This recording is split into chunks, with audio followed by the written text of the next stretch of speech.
नमस्कार। एक और टिप्पणी के साथ मैं अतुल चौरसिया मजे मजे में टिप्पणी 200 एपिसोड तक पहुंच गया।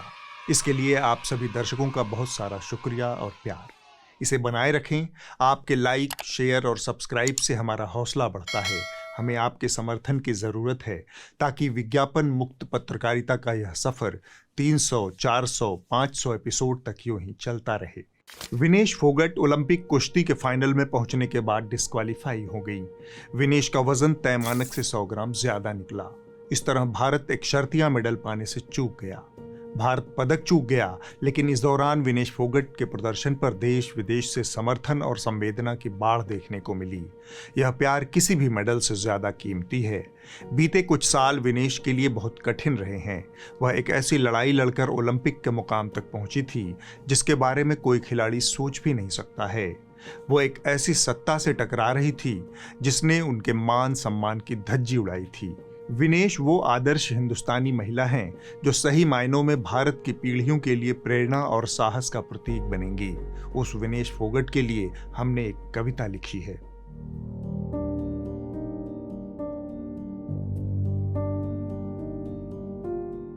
सृष्टि जल से निर्मित हुई, सिर्फ मनुष्य नहीं समूची सृष्टि।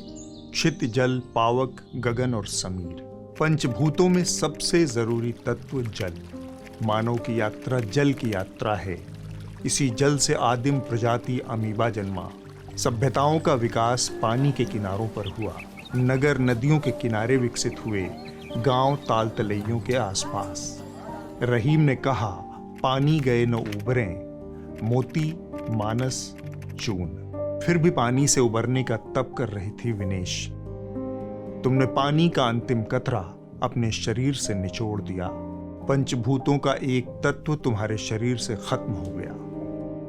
तुमने अपने शरीर को उस मुकाम तक खींचा जहां टूटने पर कोई गांठ कभी उसे जोड़ नहीं पाती। तुम समय और शरीर दोनों से लड़ रही थी, क्योंकि 100 ग्राम कम करना था। ये दुनिया का सबसे भारी 100 ग्राम बन गया। सबसे कष्टदायी 100 ग्राम, 100 करोड़ उम्मीदों पर भारी 100 ग्राम। लेकिन हम जानते हैं तुम सिर्फ 100 ग्राम के लिए नहीं जूझ रही थी। तुम मैथिली शरण गुप्त की उस औरत की लड़ाई लड़ रही थी जिसका आंचल दूध और आंखें पानी लिए युगों से अभिशप्त हैं। तुम निराला की उस औरत के लिए भी लड़ रही थी जो इलाहाबाद के पथ पर आज भी पत्थर तोड़ती है। चढ़ रही धूप में, गर्मियों के दिन, दीवा का तमतमाता रूप, झुलसाती हुई लू, जलाती हुई देह के बीच तुम 100 ग्राम वजन घटाने के लिए लड़ रही थी। ठठरी देह वाली औरतों की प्रचुरता वाले समाज में तुम अपनी देह को थोड़ा और गलाकर उन्हीं औरतों सा बन जाना चाहती थी। तुम लड़ रही थी लोहिया की उस सड़क के लिए जिसके खामोश होने पर संसद आवारा हो जाती है। तुम लड़ रही थी ताकि अय्यारी, मक्कारी, अनैतिकता और दुरभिसंधियां स्वीकार्य सत्य न बन जाएं। आत्म पर विश्वास, उन्नत ललाट, सीधा सिर और तना हुआ सीना सिर्फ किताबी आदर्शवादी बातें बनकर न रह जाएं। विनेश सिर्फ शब्दकोश में पवित्र और सात्विक का पर्यायवाची बनकर न रह जाए। समाधियां उनकी भी बनी जो नहीं लड़े, जिन्हें डर था कि कहीं मारे न जाएं, पर तुम लड़ रही थी। यह अटल सत्य भारत के मस्तक पर ध्रुवतारा बनकर दर्ज हो गया। तुम जीत गई।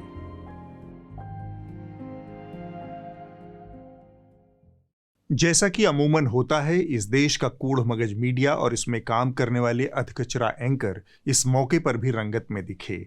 इस बात पर बात हो उससे पहले ये चुटकुला जान लीजिए कि न्यूज़ 18 इंडिया ने अपनी एक एंकरा के शब्दों के लिए माफी मांगी है। आज ओलंपिक्स खेलों की कवरेज के दौरान हमारे एक एंकर ने अपनी व्यक्तिगत राय को अनुचित तरीके से पेश किया। न्यूज़ 18 इंडिया सभी देशवासियों की तरह विनेश फोगट को अयोग्य ठहराए जाने से आहत है। यह माफी एक नवोदित एंकरा के मूर्खतापूर्ण उत्साह के बदले में मांगी गई है, जिसे लगा कि सत्ता की चरण वंदना वाली गाड़ी कहीं छूट न जाए। उसे लगता है कि दुनिया के 184 देशों में स्पर्धा करके ओलंपिक खेलों में स्थान बनाना बस एक परीक्षा का प्रश्न पत्र है और विनेश उसमें फेल हो गई। मैं एग्जाम देने जा रही हूँ, अब मैं किसी को कहती रहूँ भाई मैं फेल हो गई, लेकिन एक रात पहले मैं पूरी रात बैठकर पढ़ती रही, मैं 1 मिनट भी नहीं सोई, मेरे घर में लाइट भी चली गई थी। अब ये सारी चीजें तो फिर दलील हो जाएंगी ना। अगर ये निराशाजनक है तो उसमें ये भी सोचना होगा कि ये नौबत आई ही क्यों। हमें नहीं पता कि इस बहन ने एंकरिंग में कौन सा गोल्ड मेडल जीता है। खैर, कोई भी समझदार हिंदुस्तानी यही कहेगा कि हे न्यूज़ 18 वालों, इस माफी की क्या जरूरत। इसी विनेश को बदनाम करने के लिए तुम्हारे एंकराओं ने किस किस नीचतम धरातल को स्पर्श किया है, वह किसी से छुपा है भला। पहलवानों ने जो प्रोटेस्ट शुरू किया था ना, जो वाजिब आंदोलन था, वो अब गलत डायरेक्शन ले चुका है। जंतर मंतर पर अब पहलवानों के लिए इंसाफ से ज्यादा ना मोदी के लिए मृत्यु कामना गूंज रही है। मोदी की मृत्यु कामना। एक अखाड़ा, एक गांव, एक तहसील की बात को लेकर इस देश में तूफान मचा रखा है। पॉलिटिक्स कर रहे हैं सब लोग वहां पर। सारी मेहनत करते हैं, लेकिन उस मेहनत को अंजाम तक पहुंचाने के लिए देश के लोग अपनी जेब से टैक्स के रूप में पैसा देते हैं। ये मेडल सबकी मेहनत का नतीजा है, पूरे देश के होते हैं मेडल, अकेले खिलाड़ी के नहीं होते हैं। तो देश की भावनाओं को ध्यान में रखते हुए इन पदकवीर पहलवानों को ऐसे किसी भी कदम से पहले 1000 बार सोचना चाहिए। आप पब्लिक को बनाना बंद कीजिए। जब तुम्हें तब एहसास नहीं हुआ तो फिर आज माफी क्यों? रायसीना टीले के जोशीले को अपना रनडाउन समर्पित करने के बाद इस माफी का कोई मतलब नहीं है। तुम्हारे पाप इससे कहीं ज्यादा बड़े हैं। विवाद का एक और सिरा आज तक के डिजिटल प्लेटफॉर्म MP तक से शुरू हुआ। मध्य प्रदेश की कुश्ती खिलाड़ी शिवानी पवार का एक इंटरव्यू MP तक ने चलाया। शिवानी भी 50 किलो भार वर्ग में ओलंपिक जाने की एक दावेदार थी। इंटरव्यू में शिवानी ने दावा किया कि उनका ट्रायल कैंसिल करके विनेश को सीधे एंट्री दे दी गई। काफी टाइम, बहुत लंबा अरसा मैंने उस चीज का इंतजार किया, बहुत मतलब एक तप ही किया था टोटली मिला के। और मैंने कभी सोचा नहीं था कि विनेश 53 का वेट छोड़ के 50 में आएगी। इस चीज़ का काफ़ी विवाद हुआ। हमने भी मतलब फेडरेशन में और UWW में हमने भी इस चीज़ को मतलब मुद्दा उठाया था, और उस टाइम सब नहीं देखा गया, नहीं उस चीज़ का किया गया। बाद में फेडरेशन ने कहा भी कि आप कोई बात नहीं, क्वालिफिकेशन कोई भी करे, ट्रायल्स तो आपको एक मौका दिया जाएगा, और पर लास्ट में वो मौका भी नहीं दिया गया। शिवानी का दावा पूरा सच नहीं है। दरअसल 50 किलो भार वर्ग में विनेश के साथ शिवानी भी क्वालिफाई करना चाहती थी। उसमें बाकायदा ट्रायल हुआ था और शिवानी हार गई थी। इसका वीडियो भी उपलब्ध है।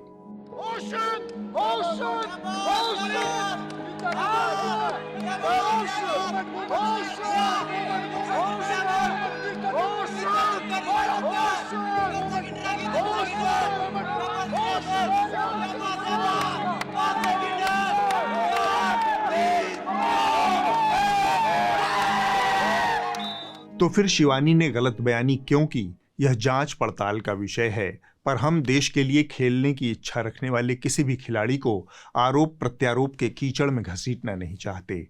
लेकिन MP तक वालों ने शिवानी के दावे की पड़ताल किए बिना ही उसे जस का तस प्रसारित कर दिया। इतना ही नहीं, आज तक इंडिया टुडे के एक एंकर ने इस मिस इन्फॉर्मेशन को तेजी से फैलाने का काम भी किया। ये कहानी है शिवानी पवार की, जो ट्रायल्स कैंसिल होने के कारण ओलंपिक्स नहीं जा पाई। शिवानी के दावों की सच्चाई जाने बगैर ही उसे प्रसारित कर दिया गया। इससे लोगों के मन में संदेह पैदा हुआ कि विनेश को कोई अतिरिक्त फायदा पहुंचाया गया। मीडिया अपने तरीके से अपना काम कर रहा था। इस बीच हमारे खेल मंत्री मनसुख भाई मंडाविया एक अलग ही ट्रिप में थे। ऐसी धारणा पूरे देश में है कि हमारे गुजराती भाई धंधे और पैसे के मामले में बहुत चौकस रहते हैं, पर मैं इसे नहीं मानता। लेकिन मंडाविया जी ने कहा, मानोगे कैसे नहीं, हम मनवा कर रहेंगे। तो पूरे ओलंपिक खेल के दौरान बतौर खेल मंत्री उन्हें एक ही जिम्मेदारी सरकार ने दे रखी थी। खर्चा बहुत हो गया। मनु भाकर मेडल जीती, मंडाविया जी बजट लेकर हाजिर थे। हमारे मनु भाकर ने खेलो इंडिया के तहत उन्होंने ट्रेनिंग लिया था।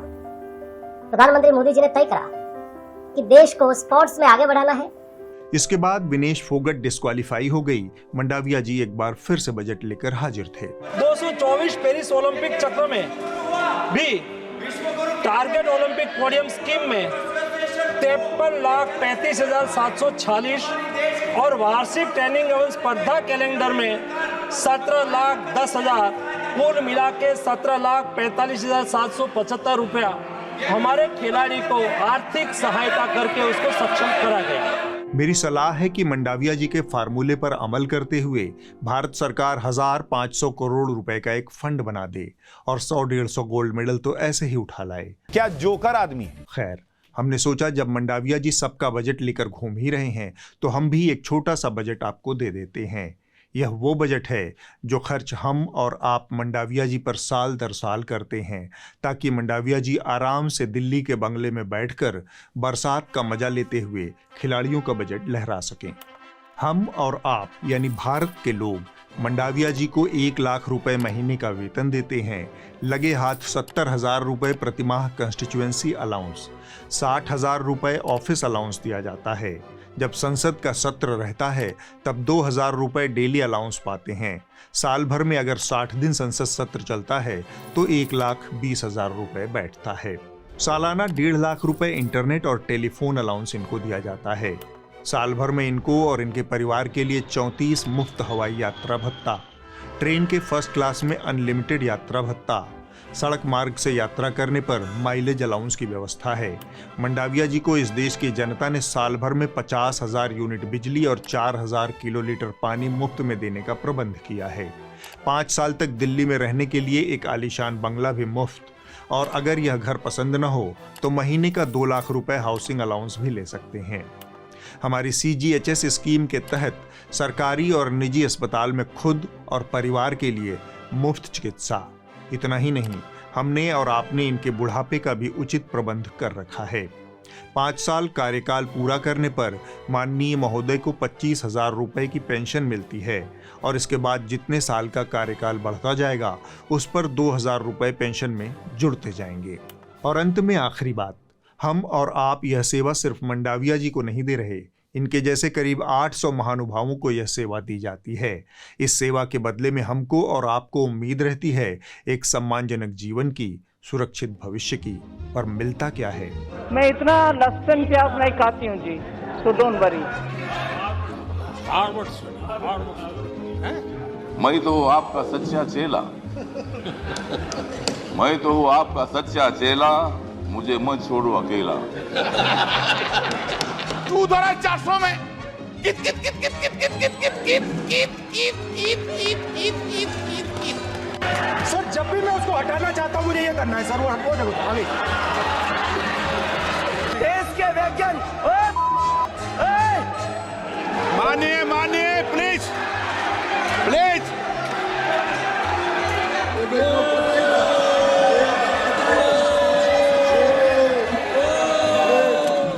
मंडाविया जी से धनखड़ जी पर बढ़ चलते हैं। बीते कुछ समय से संसद के अंदर आमजन के मुद्दों की चर्चा कम, तू तड़ाक जात की बात ज्यादा हो रही है। ताजा विवाद समाजवादी पार्टी की सांसद जया बच्चन को उनके नाम के साथ बारंबार अमिताभ बच्चन का नाम जोड़ने पर हुआ है। मामला उपराष्ट्रपति और राज्यसभा के सभापति जगदीप धनखड़ और उपसभापति हरिवंश नारायण सिंह का है। श्रीमती जया अमिताभ बच्चन जी। इस विवाद की शुरुआत 29 जुलाई को हुई। इस पर जया बच्चन ने आपत्ति जताई और उपसभापति हरिवंश को समझाया भी कि महिलाओं का अपना एक अलग अस्तित्व होता है। सर सिर्फ जया बच्चन बोलते तो काफी हो जाता। यहाँ पूरा नाम लिखा था इसलिए मैंने रिपीट किया। ये जो है कुछ नया तरीका निकला है कि महिलाएं जो है अपने पति के नाम से जानी जाएंगी, उनका कोई अस्तित्व नहीं, क्योंकि यहाँ नाम दर्ज है। नहीं सर, इसलिए मैंने कहा उनकी कोई उपलब्धि नहीं है। इस आपत्ति के बाद भी चेयर ने वही रवैया अपनाया। इससे यह संदेह पैदा होता है कि चेयर जानबूझकर महिलाओं से जुड़े एक संवेदनशील मसले को बार बार उछाल रहा है। जगदीप धनखड़ हल्के फुल्के अंदाज में बुरी लगने वाली टिप्पणियां करते रहे। Supplementary number 4, Shrimati Jaya Amitabh Bachchan. Jaya Amitabh Bachchan is the last speaker on this point. Chair से बारंबार एक ही गलती दोहराने के बाद जया बच्चन ने कड़ा विरोध दर्ज करते हुए कहा कि वो एक कलाकार हैं, टोन और बॉडी लैंग्वेज को अच्छी तरह समझती हैं। मैं कलाकार हूँ, बॉडी लैंग्वेज समझती हूँ, एक्सप्रेशन समझती हूँ। और सर मुझे माफ करिएगा मगर आपका टोन जो है is not accept. We are colleagues sir, you may be sitting on the chair. इसके बाद धनखड़ जी ने भी बहुत कुछ कहा जिसे यहाँ दोहराने का कोई मतलब नहीं है। मोटी बात यह है कि समय बदल गया है। धनखड़ जी या हरिवंश जी पुराने दौर के लोग हैं। यह बात स्वीकार करना थोड़ा मुश्किल होता है। खासकर पैट्रियार्की में पले बढ़े पुरुषों के लिए। यह मीटू और उत्तर स्त्री आंदोलनों का समय है। अब एक महिला की पहचान और उपलब्धियों को पुरुष, पिता, परिवार और भाई के चश्मे से देखना बंद करने की आदत डाल लेनी चाहिए। धनखड़ जी जितना जल्दी यह सीख लेंगे, भारत की संसद और उसकी संसदीय प्रक्रियाओं के लिए उतने ही गर्व की बात होगी। तकनीकी तौर पर सही होते हुए भी धनखड़ जी और हरिवंश जी को याद रखना चाहिए कि कभी संसद भवन में वो प्रधानमंत्री नरेंद्र दामोदर दास मोदी कहकर नहीं बुलाते। उनका प्रचलित नाम ही पर्याप्त है, तो जया बच्चन के लिए भी वही मानक अपनाया जा सकता है। इस विवाद से चेयर की प्रतिष्ठा पर धब्बा लगा है। ऐसा संदेश जा रहा है कि भारत की संसद मर्दवादी सोच से ग्रसित लोग चला रहे हैं। उन्हें एक महिला की संप्रभुता से दिक्कत हो रही है। मंडाविया जी और धनखड़ जी के बाद लगे हाथ राम माधव जी की भी बात हो जाए। जीवन में ऐसे क्षण आते हैं जब आपकी आस्था डोल जाती है, भरोसा टूट जाता है कि नीले आसमान के ऊपर आपके कर्मों का हिसाब लेने के लिए कोई यमराज बैठा है। यह सब तो सीधे मन के छलावे हैं। असल सत्य वही है जो मोदी जी कहते हैं, दोगलापन। आरएसएस ने अपनी भट्ठी में रच रच कर मिट्टी के लोदे राम माधव को पकाया है। उसके उसूलों और भरोसे पर खरा उतरते हुए माधव जी ने इंडियन एक्सप्रेस में एक पूरा लेख बांग्लादेश के तख्ता पलट पर लिख मारा। बीते 10 सालों से भारत में उल्टी गंगा बहाई जा रही है। एकाधिक मौकों पर हमने पाया कि राम माधव रामराज्य की कल्पना में लीन है।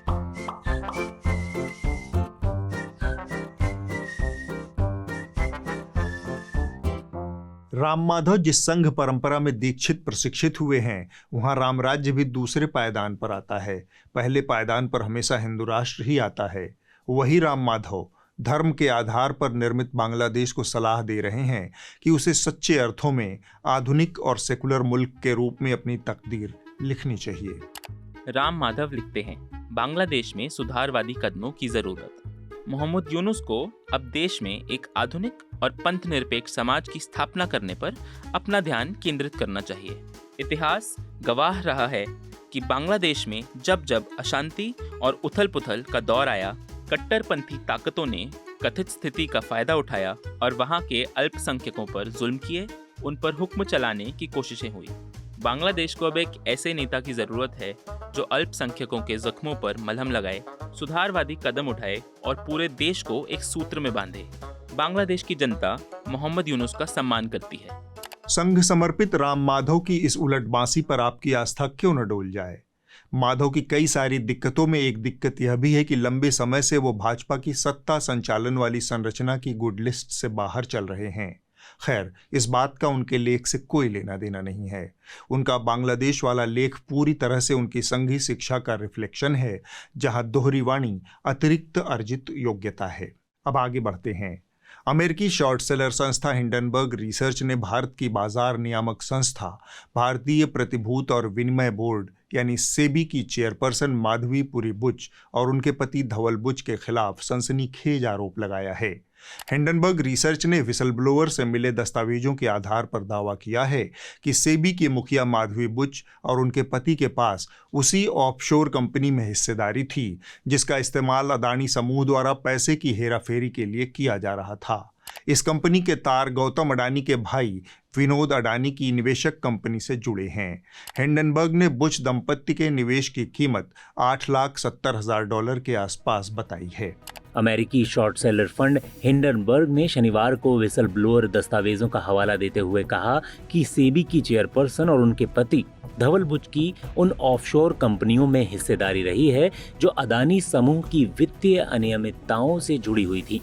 सेबी वह संस्था है जो भारत के शेयर बाजार की निगरानी और पारदर्शिता के लिए जिम्मेदार है। बाजार में विदेशों से होने वाले निवेश पर नजर रखने के साथ आम निवेशक के हितों की सुरक्षा की जिम्मेदारी भी सेबी के ऊपर है। इस लिहाज से देखें तो हिंडनबर्ग के आरोपों के बाद सेबी चीफ की भूमिका संदिग्ध हो जाती है और हितों के टकराव का एक स्पष्ट मामला नजर आता है। ताज़ा रिपोर्ट में सेबी के ऊपर आरोप है कि इसने अडानी समूह के उजागर हुए घोटालों की जांच में कोई रुचि नहीं दिखाई। इसकी वजह यह थी कि स्वयं सेबी की चेयरपर्सन के आर्थिक हित अडानी समूह की मॉरिशस और बरमूडा स्थित ऑफशोर कंपनियों के जाल से जुड़े हुए थे। रिपोर्ट में विसल ब्लोअर दस्तावेजों के हवाले से कहा गया कि मौजूदा सेबी चेयरपर्सन और उनके पति धवल बुच ने बरमूडा और मॉरिशस फंड में अपनी हिस्सेदारी को छिपाया, जो विनोद अडानी द्वारा इस्तेमाल किए जाने वाली शेल कंपनियों के जटिल ढांचे का हिस्सा थी। माधवी बुच को साल 2017 में सेबी का पूर्णकालिक सदस्य मनोनीत किया गया था। इसके बाद साल 2022 में उन्हें सेबी का चेयरपर्सन नियुक्त कर दिया गया। साल 2023 में हिंडनबर्ग रिसर्च की रिपोर्ट सामने आने के बाद सेबी ने अडानी समूह की जांच में तत्परता नहीं दिखाई। एक समय के बाद उसने सुप्रीम कोर्ट को बताया कि इस मामले में वो डेड एंड पर पहुंच गई है, यानी ऐसे मुकाम पर जहां सारे रास्ते बंद हो जाते हैं। हिंडनबर्ग ने अपनी रिपोर्ट में कहा, अगर सेबी वास्तव में ऑफशोर फंड धारकों को ढूंढना चाहता था तो शायद सेबी की चेयरपर्सन आईने में अपना चेहरा देखकर इसकी शुरुआत कर सकती थी। रिपोर्ट में कहा गया कि यह आश्चर्यजनक नहीं लगता जब सेबी उन सबूतों का पीछा करने से टालमटोल करता है जो असल में उसके अपने प्रमुख माधवी बुच तक जाते हैं। विसल ब्लोअर से मिले दस्तावेजों के आधार पर यह रिपोर्ट बताती है कि 22 मार्च 2017 को माधवी बुच को सेबी चेयरपर्सन नियुक्त होने से कुछ हफ्ते पहले धवल बुच ने मॉरिशस फंड के प्रबंधक ट्राइडेंट ट्रस्ट को एक ईमेल लिखा था। यह email global dynamic opportunities fund यानी GDOF में उनकी और उनकी पत्नी के निवेश के बारे में था। मजे की बात यह है कि अडानी समूह के खिलाफ जांच को डेड एंड पर पहुंचने की दलील सुप्रीम कोर्ट में देने वाले सेबी ने इसी साल 27 जून को हिंडनबर्ग और इसके प्रमोटर्स को शो कॉज नोटिस भेजा है। इन आरोपों के बाद सेबी की प्रमुख माधवी बुच और धवल बुच ने अपने ऊपर लगे आरोपों को बेबुनियाद बताया है। उन्होंने कहा है कि उनका लेन देन एक खुली किताब की तरह है। यह मामला बहुत गहरा है। यह साफ है कि माधवी बुच और उनके पति के रिश्ते अडानी समूह की कंपनियों से थे। इससे उन्होंने इनकार नहीं किया है। यहाँ हितों का परस्पर और घनघोर टकराव दिखता है और यह टकराव सिर्फ सेबी और अडानी समूह के बीच में नहीं है, बल्कि देश की राजनीति के साथ भी यह टकराव साफ दिखता है। प्रधानमंत्री नरेंद्र मोदी के साथ अडानी समूह के करीबी रिश्ते जग जाहिर हैं। माधवी और उनके पति का अडानी समूह के साथ वित्तीय रिश्ता पहले से था। सेबी के सदस्यों और चेयरपर्सन की नियुक्ति प्रधानमंत्री करते हैं।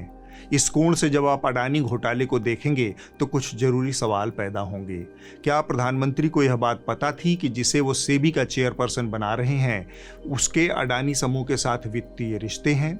क्या वित्तीय रिश्तों के चलते सेबी ने अडानी समूह के खिलाफ जांच को डेड एंड घोषित कर दिया? क्या सेबी का पूर्णकालिक सदस्य और फिर चेयरमैन बनने से पहले माधवी बुच ने अडानी समूह के साथ अपने वित्तीय रिश्तों को सरकार के सामने डिस्क्लोज किया था? जब अडानी समूह की जांच पहली बार बुच के सामने आई तब उन्होंने बतौर सेबी चेयरपर्सन क्या किया? क्या उन्होंने खुद को इस जांच से अलग करने का विकल्प चुना? क्योंकि जिस ऑफशोर कंपनी में माधवी बुच की हिस्सेदारी थी उसी कंपनी के एक अन्य निवेशक के ऊपर धांधली का आरोप लगा था। क्या माधवी ने सेबी बोर्ड या अदालत को इस बात की जानकारी दी कि उन्हें जिस व्यक्ति या कंपनी की जांच करने के लिए कहा जा रहा है उसके साथ उनका और उनके पति का वित्तीय रिश्ता था? उनके तार विनोद अडानी से जुड़े थे और यह भी कि 2022 तक यानी उनके सेबी चेयरपर्सन बनने तक यह वित्तीय रिश्ता जारी था। शेयर बाजार में आम आदमी का भरोसा सेबी के पेशेवर रवैये, ईमानदारी और संस्था की विश्वसनीयता पर निर्भर करती है। यह विश्वसनीयता सेबी का नेतृत्व करने वाले व्यक्ति की ईमानदारी से सीधे जुड़ी होती है। इसलिए सेबी और इसके नेतृत्व की ईमानदारी हर संदेह से परे होना चाहिए। इन तमाम आरोपों और विवादों के बीच में हम सेबी की वह तेजी भी देखते हैं जब वो अडानी समूह के खिलाफ चल रहे 24 में से 23 शिकायतों की जांच पूरी कर देता है। सुप्रीम कोर्ट में एफिडेविट जमा कर दिया जाता है। सिर्फ एक मामला चल रहा है। क्या यह सिर्फ संयोग था या फिर प्रधानमंत्री, अडानी समूह और बुच दंपत्ति मिलकर कोई प्रयोग कर रहे थे? जाहिर है इन सवालों के जवाब थोड़ा मुश्किल हैं। अब आप इस हफ्ते की रिपोर्ट देख लीजिए। जो कही जा रही थी बातें कि अंदर में भी सोशल डिस्टेंसिंग का। इस हफ्ते की रिपोर्ट चलचित्र अभियान नामक यूट्यूब चैनल से है। यह कहानी है जिला शामली के चुनसा गांव में रहने वाली ज्योति की, जिसने ईंट भट्ठे पर मजदूरी करते हुए 12वीं में 91% अंक लाकर अपना स्कूल टॉप किया। ज्योति ने बताया कि भट्ठे पर काम करते हुए उसने पढ़ाई जारी रखी। भविष्य में ज्योति सिविल सर्विस की तैयारी करना चाहती है और देश की सेवा करना चाहती है। इतनी मेहनत करूंगी कि ताकि मेरे भाई बहन भी अच्छे मुकाम हासिल कर सकें और मेरे पेरेंट्स को भी ये काम न करना पड़े। और आस भी लगी रहती, मेरे पेरेंट्स मुझे या अपना इकलौता सार मानते थे कि यही हमारा भट्टा छुटाओगी, यही कुछ करेगी।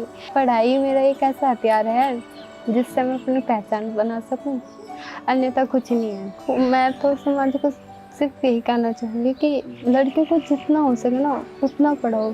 कहते हैं ना कि छोटे छोटे परिवर्तन से एक बड़ा चेंज आ जाता है। न्यूज लॉन्ड्री एक प्रयास है पत्रकारिता को विज्ञापन के दबाव से आजाद रखने का। हम किसी तरह का विज्ञापन नहीं लेते, न सरकारों से न कॉरपोरेशन से। हमारा विश्वास है कि जब आप पत्रकारिता में निवेश करेंगे तब यह आपके हित में काम करेगा। हमारा सहयोग करें, न्यूज लॉन्ड्री को सब्सक्राइब करें और गर्व से कहें, मेरे खर्च पर आज़ाद हैं खबरें। नमस्कार।